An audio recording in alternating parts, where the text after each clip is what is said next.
Tafadhali pamuru wetu ne waziri malich kama obiro tulingu pamuru wetu. Asante sana. Asante tukaeni tu. Asante Your Excellency Governor Gladys Atieno Nyasunawanga. My brother Honorable Kaluma, Deputy Governor.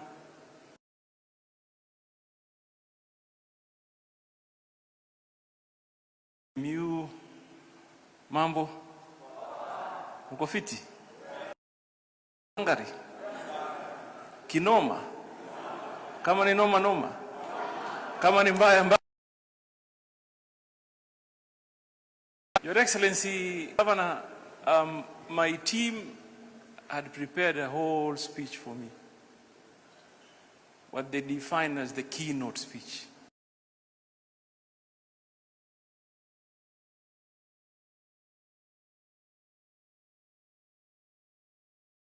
It felt like, does it really capture the desires and the purpose as to why we are here?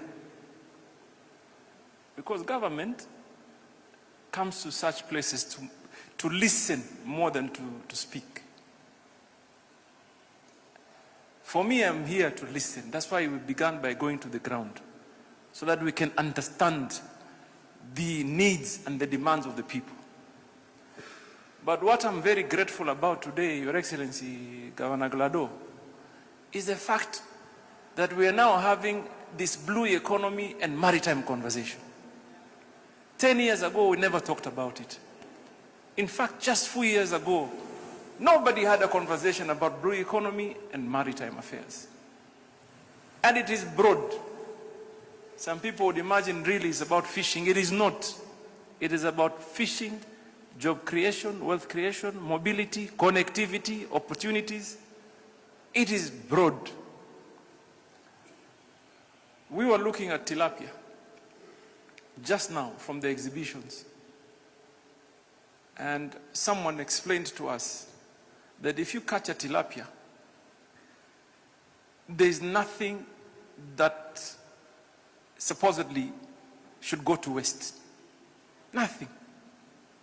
From the matumbo, the waste, what is defined as waste, can now be turned into feeds. From the ngozi, that can be used. From the kichwa that Kaluma likes to eat because he believes inafanya akili mingi. And I also come from that same school of thought. So we need to ask ourselves as a country, have we really optimized on this opportunity? And if we haven't, what do we really need to do? Because government is not going to do business. Government is going to create an enabling environment, give you the necessary support. And that's why we are deliberate when we are creating the landing sites. For example, the 3 landing sites that we've just advertised here in Homabay, which I believe we should be expanding going forward, so that every shoreline, like the way we went in today, we should have an opportunity for people to self-employ themselves, value add, and contribute to the larger economy of our country. So, who are the drivers? For me, the BMUs, the counties, the private sector, the larger population, and ourselves as enablers. Last week, I had a quick coffee with my dear elder brother Ochieng Beo. And I see him here. He's the chairman of the Aquaculture Association in the Lake Region. I don't know whether it's in the country or Lake Region. And he went at me. He kept going at me. Bana nyinyi, regulations, regulations. I'm telling him, Chairman, slow down. We're not angels. As government, we're not angels. What we acknowledge is that we want to listen, but then speak to us. Don't speak at us. And I assured him, like, you had issues with regulations, we will review until we get it right. You know, si kitu ambaye we can wake up today and perfect it. But what we commit to do is to keep the engagement going. So we speak and speak and speak until we get it right. So my conversation here today is purely to assure you that we are listening. We are listening. We've had Governor GLADOS speaking about how important a peer is. What we capture here going home is what do we do now to create more peers so that we can enhance connectivity and mobility in the Lake region. When the president comes, because we have a listening president, he listens. I'm telling you, he listens, and he finds time to listen to us. We will tell him. And you guys should take the opportunity when he comes to meet you here to highlight real issues that will have an impact and change our lives. I have said it, we must bring a level playing field for all Kenyans, from wherever you come from. We must bring some level playing field. And here in the Lake region, we have to be deliberate about the actions we take. We must be. This morning I told my teams, and I told County Commissioner to lead it. I know we have issues with breeding areas and being able to catch fish that we're not supposed to. But as a government, we can't only tell our people, musishike. We must give them an alternative. We must be able to provide necessary support, encourage them to diversify the means of earning some livelihood. That is why this aquaculture is a big conversation, and we must have it. And we must have it. Nilimwambia hapa, I told my PS, I went to Vihiga some 3 months ago. There was an exhibition such as this one. I saw someone who explained to me, Waziri, sasa tumezindua innovation.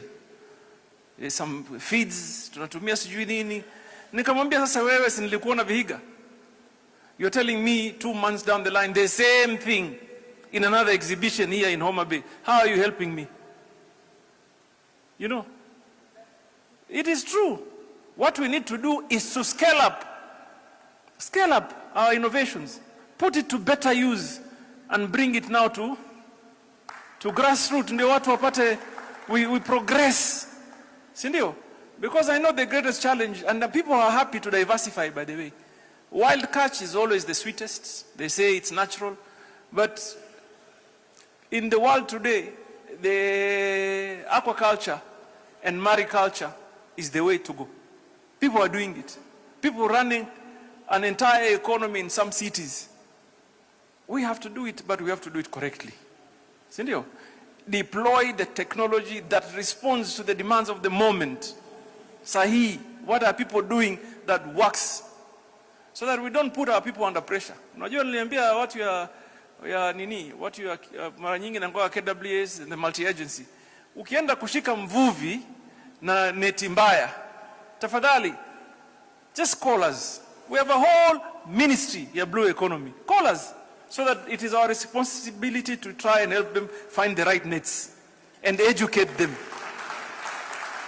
Unajua, ile wewe unajua, don't assume kila mtu anajua. Sindio? And therefore this country will change. I'm telling you, the country is changing, and all of us, we have to make a decision whether we want to be part of history or bado mtu ya mdomo mdomo.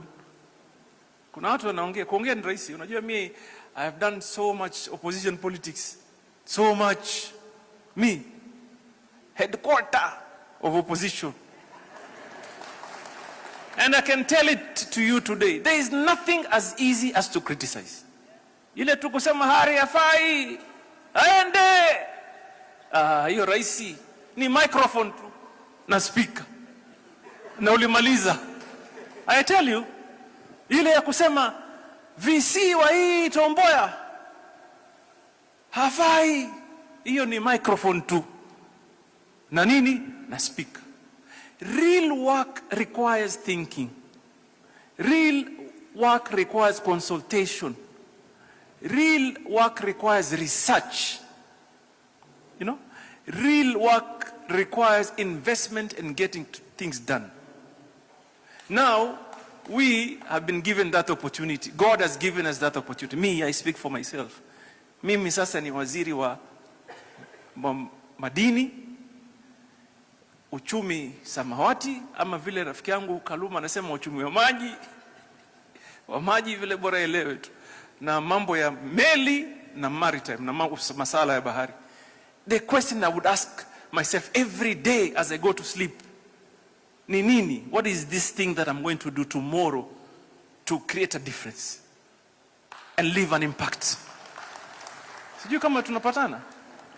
And by the way, Magwanga here was my colleague in parliament, the 10th parliament, deputy governor. Alisema we should do things to tame the Gen Z. We will do things to respond to the needs so the Gen Zs can also participate in growing their country.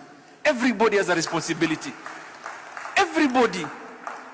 Na kila mtu, you know, every day counts. Mimi nilikuwa nasema, you may think, today is what day is today? Today is Wednesday, the 28th. And I want to assure you, Wednesday, the 28th of May, ikipita hii siku leo na iende, hairudi. Kama uliitumia kutusi Deno, na kutusi Glado, na kutusi Hari, ndio ishaenda hiyo. It will never come back. So every day as you go home, you need to evaluate. I do that myself. I evaluate my entire day. How have I contributed to my own, to my family, to the people around me, to my country going forward? What will I remember, or what will I be remembered for this day? I'm saying this because sometimes it's very easy, by the way. I tell you, siasa za upinzani ni rahisi sana. Rahisi kweli. Nothing as easy as just criticizing. You know? And mimi unajua, yesterday, mimi ni mtu wa mtandao. I'm oftenly on social media, naangalia tu. Yesterday, bana nilishtuka, the kind of hatred sometimes we have is unbelievable. So there was this young girl, and I was very happy. Maybe I'll ask the note to look for her. She sings very well, and that's God-given talent. Mungu amemsaidia sauti. So anaingia kwa TikTok anaimba, and I'm sure she monetizes it. Anapata pesa. No, for some reason, Chris huyu akanambia tuangalie comments. Nimeona Wakenya wenzake kanambia, wewe enda kwa dentist. Wewe angalia meno yako kwanza kabla uimbe. I mean what? Surely. And I was shocked. I mean, why do we do that? You don't see the positive. You don't see this person amejituma. She realizes she has a talent. She sings. She makes some money. And Mungu amsaidia kuwa one of the bigger artists in the world. You only sing a dental form. Asema, umeona form yake ya meno ya kuhusu nini? You know. And this is the things that we must talk about and change and appreciate one another. Ukiona mtu anvua, sisi kule kwetu, mimi unajua sisi kule Waswahili huwa tuna maneno kweli sisi. Yaani mtu ukimwona amvua samaki unaweza kumwambia hivi umvua kilo 2 tu. Instead of telling him umevua 2 leo kesho tiabidi uvue 4. Namwambia angalia huyu amvua kilo 2 tu. You know, where do we get such negative energy? Really? And who does it help? Really? So, I have this opportunity now to engage you. And that's why I left that keynote address. To say that as a government we want to listen. And we are listening. And we are. And we are taking very bold and hard decisions going forward. Tumeleona? So we will do what is right. We will do what needs to be done. We will say what needs to be said. Not necessarily to say it so you can please someone.